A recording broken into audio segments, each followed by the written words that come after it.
Mesdames et messieurs, bonjour, ravi de vous retrouver pour cette nouvelle édition de votre programme quotidien Midi au Caire. Tout de suite, sans plus tarder, commençons cette édition ce jeudi, le 28 janvier 2021.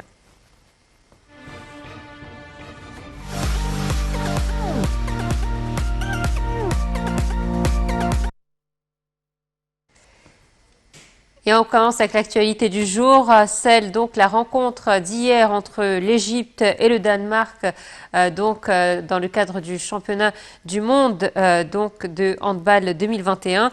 Le président de Fatah el-Sisi a salué hier soir la performance honorable de l'équipe nationale de handball lors du match qu'il a opposé au Danemark au quart de finale du championnat. Messieurs, El-Sisi a souligné que les membres de l'équipe avaient donné un exemple d'héroïsme et d'espoir, de force, en luttant jusqu'à la dernière seconde du match. Le chef de l'État a publié cette déclaration sur sa page officielle sur les réseaux sociaux après l'élimination de l'Égypte qui a perdu face au Danemark, 38-39, lors de la rencontre hier, lors du championnat du monde de handball 2021. Les détails, Periane Farou. L'Égypte, tournée vers son plus grand défi depuis 20 ans, rallié à nouveau le carré final, comme en 2001 en France, a donné du fil à retordre au Danemark, champion olympique en 2016 à Rio. Le pays des pharaons s'est finalement incliné après une séance de jet à 7 mètres. L'Égypte avait le dessus au début du match, prenant rapidement une avance de 3 points. Le gardien égyptien Mohamed El-Tayyar a volé la vedette après avoir remarquablement effectué 4 arrêts. Malgré le grand écart, les pharaons sont revenus dans le jeu et ont égalisé rapidement. À partir de là, le match a été très serré avec des buts revenants et quatrième. Bien que les deux équipes aient eu plusieurs chances de sceller l'accord, la seconde période s'est terminée par un match nul 28-28, envoyant le match en prolongation.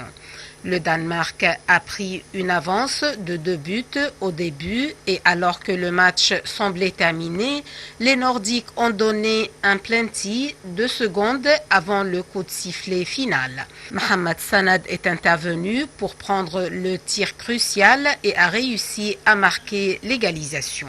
Le match est donc déroulé 2 fois en prolongation.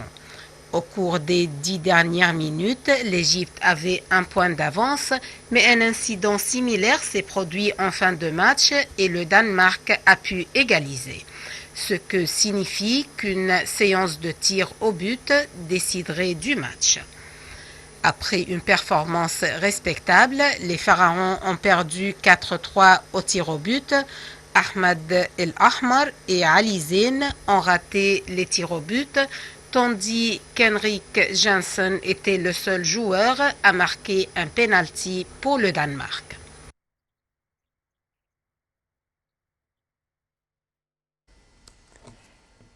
Et Hazem El-Skandarani nous a rejoint par téléphone. Bonjour.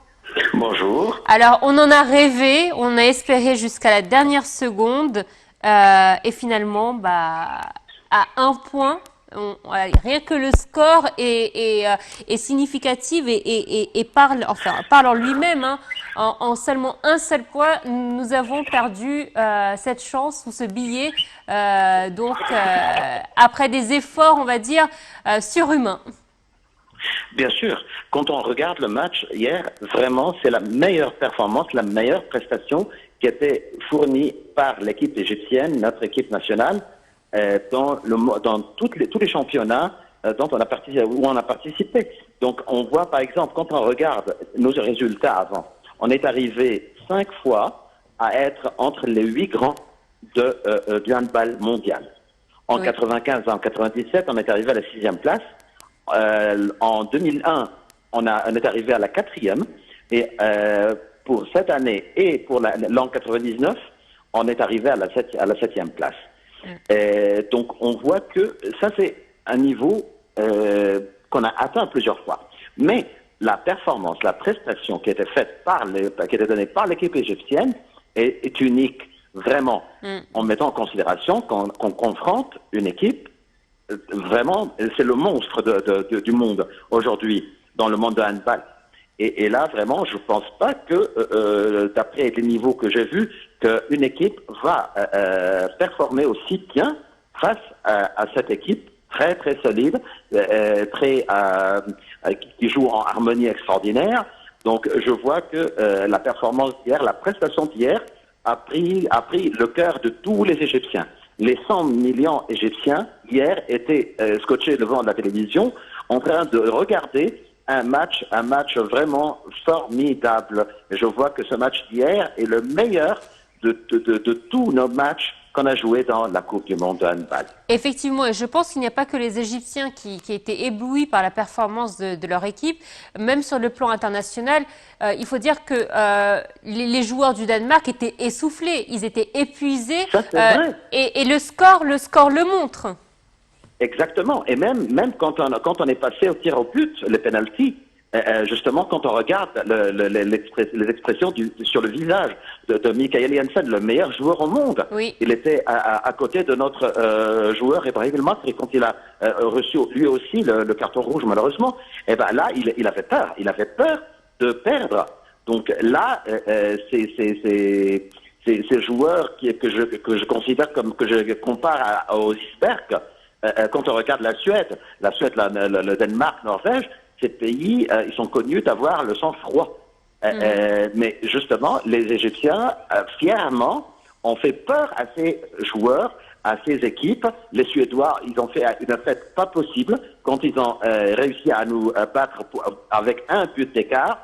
Les Danois, hier, on a eu l'impression qu'ils ont gagné la Coupe du Monde. Exactement. Et pas gagner un match dans le quart de finale. Effectivement, c'était un match de finale. On n'avait pas l'impression que c'était un match effectivement de quart de finale. Justement. Donc tout ça prouve que nos joueurs, ils ont plus à donner. Ils ont encore plus à donner. Je vois qu'il faut qu'on soit tous les Égyptiens, qu'on soit tous derrière notre équipe nationale, en espérant qu'aux Jeux Olympiques l'année prochaine, ou en 2021, dans les Jeux Olympiques, on les attend avec impatience. On veut une médaille méritée. C'est vrai que la situation, les circonstances n'étaient pas justement à leur faveur dans cette Coupe du Monde, mais j'aimerais bien confirmer que je pense que leur performance est très prometteuse et je pense qu'ils vont aller beaucoup plus loin dans les Jeux Olympiques et on ne sait jamais, c'est possible la prochaine Coupe du Monde aussi. Je pense qu'ils ont perdu un match, mais ils ont beaucoup gagné en notre estime et en l'estime du monde du handball. Merci beaucoup. Du monde entier. Exactement. Merci beaucoup, Hazem Skandrani, pour votre intervention de ce matin.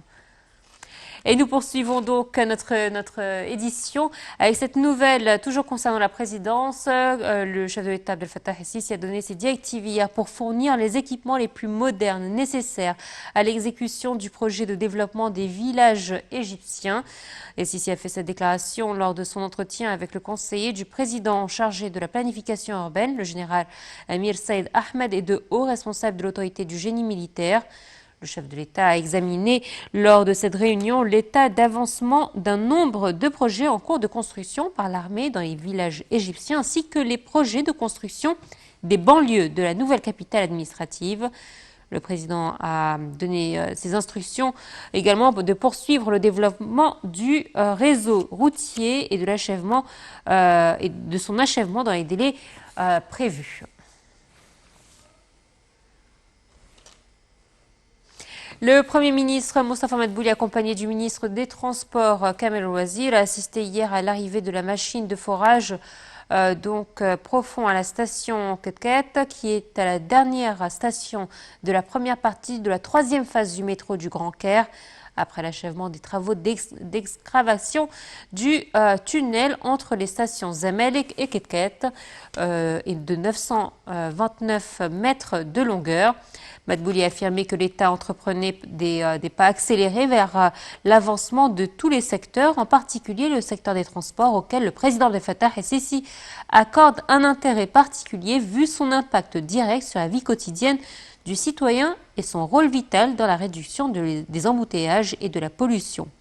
Le Premier ministre a souligné que de nombreux projets de transport en commun étaient mis en œuvre pour relier les différentes parties de la République afin de servir les objectifs de développement et contribuer à faciliter le déplacement des citoyens.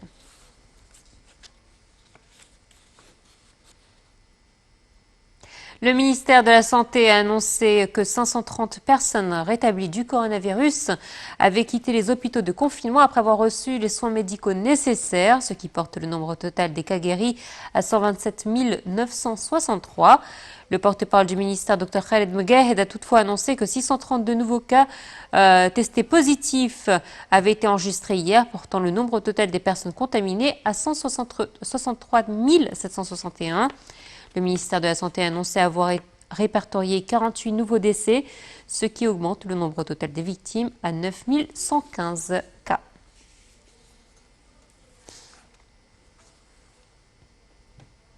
On parle toujours du domaine de la santé avec la ministre Hala Zaid qui est arrivée aujourd'hui au Liban où elle doit livrer des aides médicales à ce pays qui souffre d'une grave crise économique. 3 avions égyptiens transportant des aides et des équipements médicaux doivent arriver à l'aéroport international Rafik Hariri à Beyrouth. Zaid s'entretiendra lors de cette visite avec son homologue libanais, Ahmed Hassan, et doit tenir une conférence de presse conjointe à l'issue de cette rencontre. La ministre de la Santé doit visiter aussi l'hôpital égyptien de Beyrouth pour examiner l'assistance médicale offerte aux patients.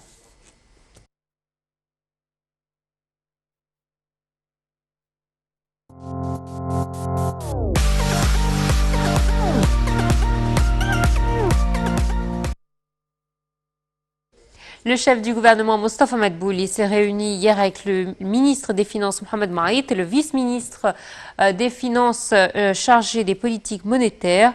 Madbouli a passé en revue lors de cette réunion les grandes lignes du budget de l'État pour l'exercice 2021-22. Madbouli a affirmé que le budget de l'État exigeait de dépendre de façon plus grande des investissements publics et ce, en vue des défis qui s'imposent sur les scènes régionales et internationales. Il a indiqué que l'objectif est de préserver la stabilité financière dans le cadre des répercussions de la pandémie du coronavirus. Il s'agit aussi de poursuivre les efforts de soutien à l'activité économique sans porter atteinte à la durabilité des indices du budget et de la dette, ceci en œuvrant à réduire le déficit total et à réaliser un excédent préliminaire. De son côté, le ministre des Finances, Mohamed Maït, a indiqué que le budget 2021-2022 visait à poursuivre le soutien au secteur de production et aux catégories les plus affectées par la pandémie.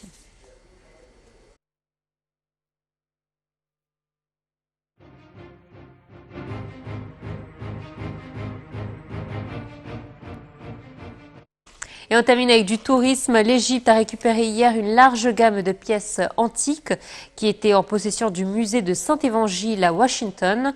La récupération de ces pièces antiques est le fruit des négociations menées depuis 2016 avec le côté américain. Perihan Farou.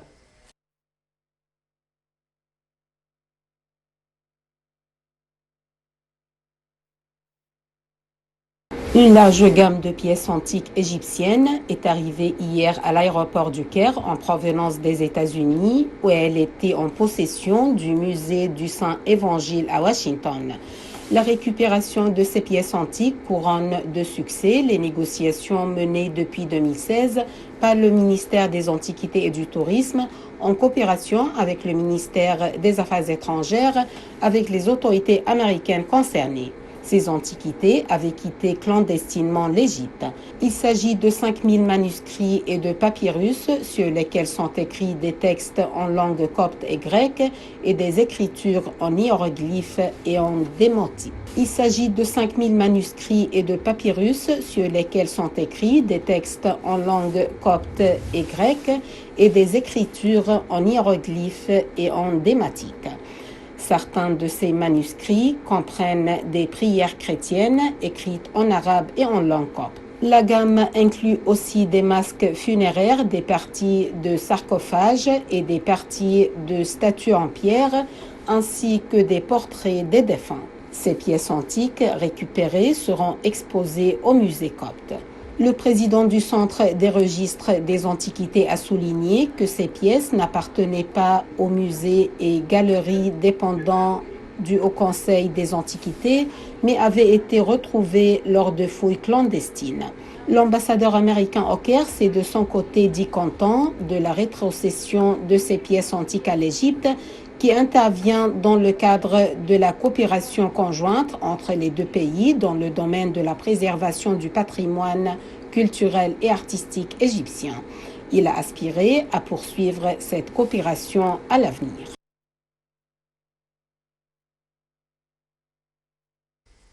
Voilà, c'est la fin de cette édition. Merci de nous avoir suivis. Excellente suite de programme sur le Night International. Au revoir.